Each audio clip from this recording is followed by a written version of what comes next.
When did video games stop being games and start being jobs? At what point did just press start and play turn into 3 hours of aim training, spreadsheets for character builds, and running pro league strats just to get a decent KD? This video is about to divide the gaming community like Moses splitting the Red Sea. Competitive gaming used to mean do your best and try to win. Now it means auditioning to be Shroud's body double in a biopic. Goodbye to simply trying hard, because now you're just a tryhard. But let me tell you something, you ain't shit, you never gonna be shit, and your ass definitely never going pro. Let's get this freak show on the road. Let's start with nostalgia to get that pee-pee hard.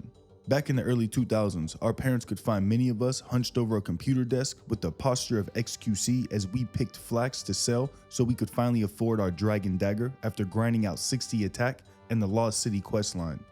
Life was good. We knew just enough to progress while remaining naive enough for the game to feel mysterious. Oh, you say some of you aren't RPG nerds? Then your parents probably found you on the couch yelling into the mic with Cheeto spit flying out of your mouth as you sprinted around Modern Warfare 2 with Ninja, Marathon, and Commando Pro like a deranged maniac knifing people for hours. Remember when gaming used to be fun? Hours of laughs and absolute chaos? Nobody was throwing matches back then. I mean, unless you count your Xbox 360 literally throwing itself into the red ring of death mid-game. You'd hop into a lobby with one goal: do your best, snag the W, and maybe talk shit to the other guy till he rage quits. It was just like pickup basketball. You try to score, you play some defense, everybody's sweaty, and at the end of the day, everyone knows no one's getting drafted to the NBA. But something in the gaming community changed, and not for the better. In 2014, Twitch became the fourth largest source of peak internet traffic in the United States, and the most popular games on the site were League, Dota, CSGO, WoW, and StarCraft. Now, what do all these games have in common? 95% of their player base doesn't wash their armpits. World of Warcraft was the game on the list that I got into, so I'll drag that shit through the mud. World of Warcraft nerds decided killing the boss and getting loot just wasn't enough. Nah, they had to turn the whole thing into a corporate internship. Suddenly, you're staring at spreadsheets and calculating damage per second like you're applying at Goldman Sachs, just so you can kill a digital dragon boss 4 seconds faster. They're like, oh, you know the fight mechanics? That's cute, but are you a 99th percentile parse though? Congratulations, bro. You're not a gamer at this point, you're just an unpaid data analyst. And this mentality didn't just stay in WoW. It oozed into every competitive game like gamers sweat into a cloth chair. Why? Because Twitch made celebrities out of people grinding these games 12 hours a day. You'd come home from school, log on, and see some dude pulling 6 figures a month from League, CS, or Fortnite. If you were cracked enough, you weren't just good at games. You had sponsors, brand deals, and little kids spamming emotes in your chat. Suddenly, playing Fortnite for laughs with your boys wasn't just goofy, it was actually wasting your potential. Why joke around when you could be the next Ninja or Shroud? Meanwhile, you're being hunted on Warzone by a 12-year-old movement demon that just solo wiped your squad and now is coming for you. You looking around with PTSD, they're in the trees, Sarge, they're in the trees. Well, what happens when everyone decides to go pro when they're clearly not good enough? Let's go back to the pickup basketball example I used earlier. We aren't all LeBron James.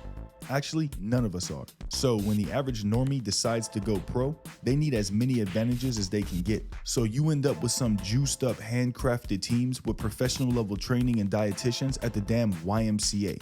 Absolutely balling on random people and flexing into the mirror while everyone's just staring at them wondering, when are they leaving to go back to their job at Hobby Lobby? Now, think about how stupid that is, min-maxing YMCA pickup basketball. But that's basically what we're doing in all these random COD lobbies. Why do we all use the same loadouts? Why do we all study spawn locations in our spare time? That's pathetic nerd shit, all in the hopes that one day we'll become famous. Bro, I'm about to coin this phenomenon, YMCA Hooper Syndrome. A YMCA Hooper is someone who thinks they're going pro just because they exploit every advantage they can in casual settings so they can get an upper hand on regulars who are just trying to relax. YMCA Hoopers wear Speedos, swim caps, and $100 goggles while swimming full speed past people in the lazy river. Some gaming communities are suffering real hard from YMCA Hooper Syndrome. So let's go through and label the YMCA Hoopers as a badge of corniness. How many times have you guys heard a conversation like this happen? Oh, Elden Ring? I love that game. I've beaten it 3 times already with different builds.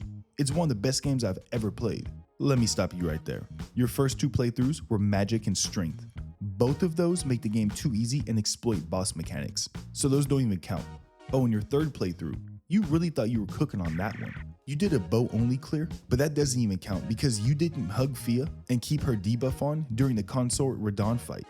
So you basically were playing Club Penguin as far as difficulty is concerned. Bro, I'm just gonna go play Stardew Valley. YMCA Hooper. Alright guys, tell me if I'm describing Fortnite or Minecraft here. Today, we have a game where you cut down trees with a pickaxe to build Lincoln log cabins and hide from animated zombies with your friends. See, these games are indistinguishable, yet Fortnite fans think it's completely reasonable to put in double overtime construction worker shifts when they get home and build the 8th wonder of the world by inputting 75 actions per second on their damn Xbox controller at even the slightest rustle in a bush. Bro, even Epic Games had to release a no build mode to nerf these guys. That's like the YMCA implementing mandatory drug testing. Bro, you know you've been fucking up when they do that. YMCA Hooper. If you ever brag about being good at Call of Duty, you're basically a YMCA Hooper. The feeling of gaming with your friends just purely to have fun is unbeatable. And every so often when a new game releases, we'll capture that nostalgia again before the Tryhards get to it. Remember when Among Us first dropped and you remembered what fun felt like? No pressure, just vibes. Maybe some drinks and a good ass time. I'm sure we all have that one friend that feels the need to min-max every aspect of every game and completely sucks the fun out of them immediately. You know, he's the guy who comes over for the $25 buy-in poker night with the boys where everyone's just trying to catch up, have some beers, talk about family, work life, relive old memories. You know, dope guy shit. But he shows up with mirrored glasses, a World Series of poker jacket, and a transparent green visor like he's a bookie at the damn Kentucky Derby, talking about $25 is chump change. Let's up the stakes to $1,500, boys. It's like, Dave, you're a YMCA Hooper and your wife and kids are getting nervous, buddy. Now listen, the federal agent watching me through my webcam just told me I'm mandated by law to say this next part is satire. So this is satire.